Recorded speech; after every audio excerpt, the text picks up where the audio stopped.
I follow you from home, outside my window. I've been watching you alone. Now there you go, outside my window. I got my eye on you alone, and I don't know just. I also wanted to ask you a little bit about, we're moving on really fast now. College, you played baseball. I did.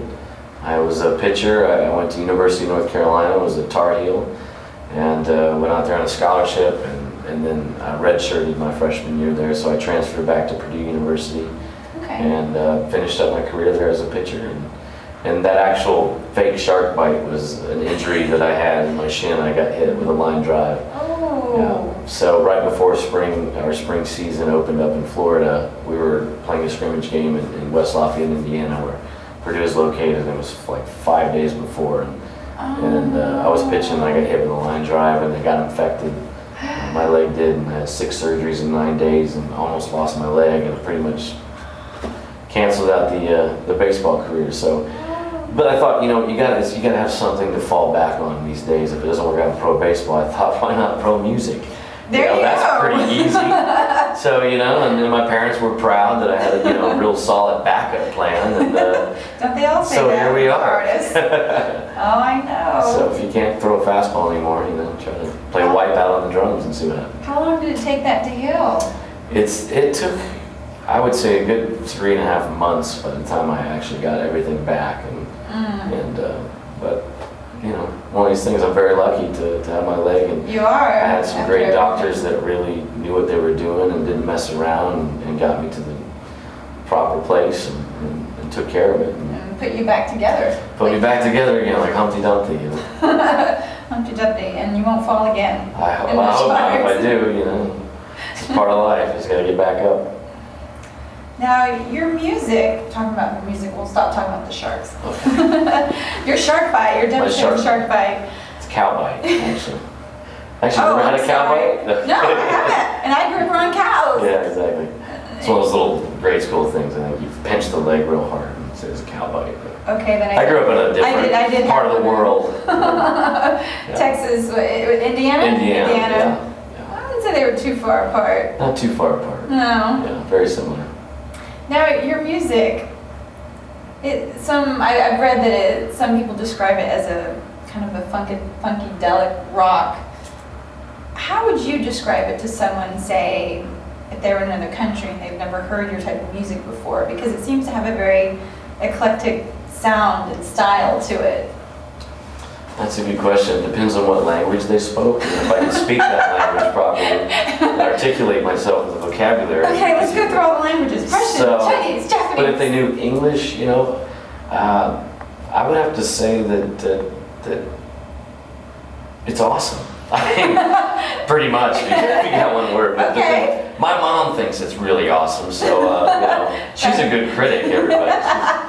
She's got quite the repertoire of listening ears, Come on. And my grandmothers think it's awesome too. My dad. Hey, he's got a backup plan. He's got grandma, he's got grandpa, the mom. Yeah, so far I've sold like 4 CDs, and to them it's just great. I have to congratulate you. You are doing so well. I'm in the big time, Yeah. Wow. But, I'm ready to see your awards. There you go. Well, I think your my mom's got me a couple plaques she's working on right now. You'll have to show them to me. There's a shrine at home. We'll take pictures and put them on your website. Yeah, it's next to the coloring pages I wrote, when I was a kid, and her music awards for, all that. But I guess, musically, as every artist will tell you, they have a hard time of describing it. And I come from a songwriting background, really, where, I like to write a country song, I like to write a folk song, I like to write a hip-hop song. I started off kind of doing hip-hop stuff, and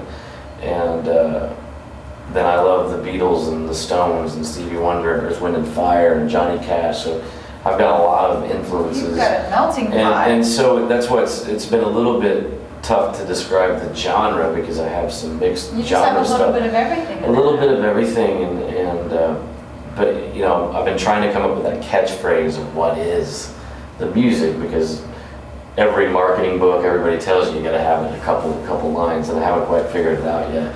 I wouldn't necessarily call it rockabilly, and I know we get some of that rockabilly, you know, style, maybe because I have a little bit of a twang and what have you, but. Why, because you're from Indiana?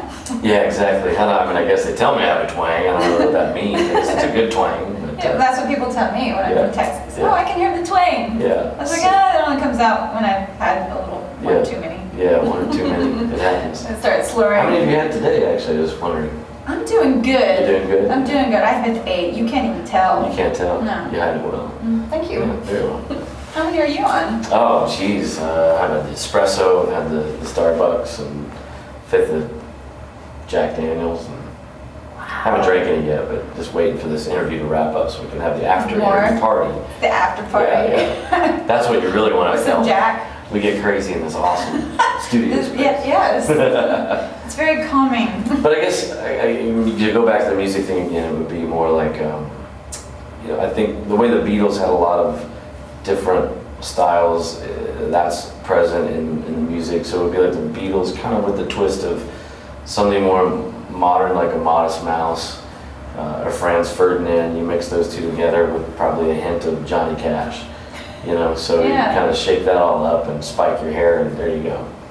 Yeah, which brings me to the question. Perfect, right on cue. I'm just following my next Yes, list. which there. I've been dying to ask, and this is because I've seen you live in concert, and it's not that I wasn't paying attention to your music. I kept looking at your hair because I was thinking, I want to touch his hair. Go ahead. Oh, okay. Make a wish, though. It's good luck. My wish has come true. There you go. See it? What hair products do you use? I know this is really important to you folks at home, but it was important. It's to sort me. of top secret, but Viagra I found has been the best, Really? the best treatment. Viagra, Crush up a little Viagra, I would have Little never gel. guessed. lasts for about 6-7 hours. Only? Yeah, and then you know. I thought Viagra. Actually, there's been a was few longer. times it's lasted like I didn't think it was ever going to go down, so I had to go to the doctor. That was tricky, but yeah, you must see a physician for that. But it works. Hair, it's a dangerous thing. Yeah, it's crazy. But I use a couple products. I have like my own. I think I'm going to start my own hair product line. You'll probably sell more hair gel than I can sell CDs right now at this rate. You could call it the buck line. Yeah, buck it up. Buck it up. Hey, that's catchy. Thank you. That was a good one. See, you're right on cue. Improv Thank you, skills. thank you.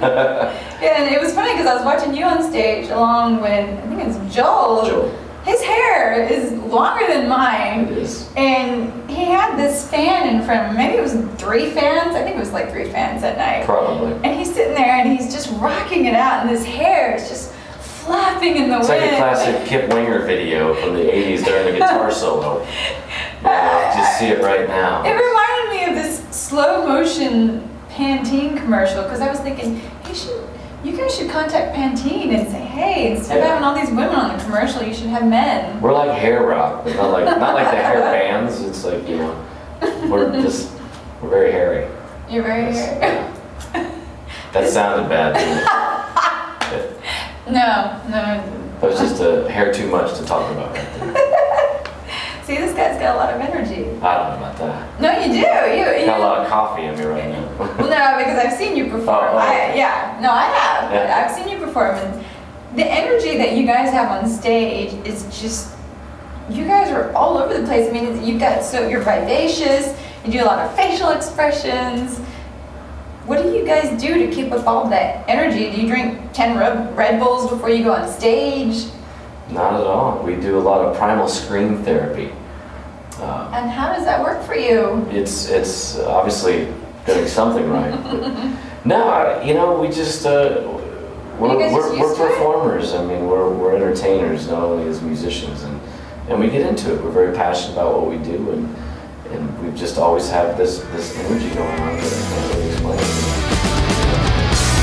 Sometimes you say it's a beautiful day.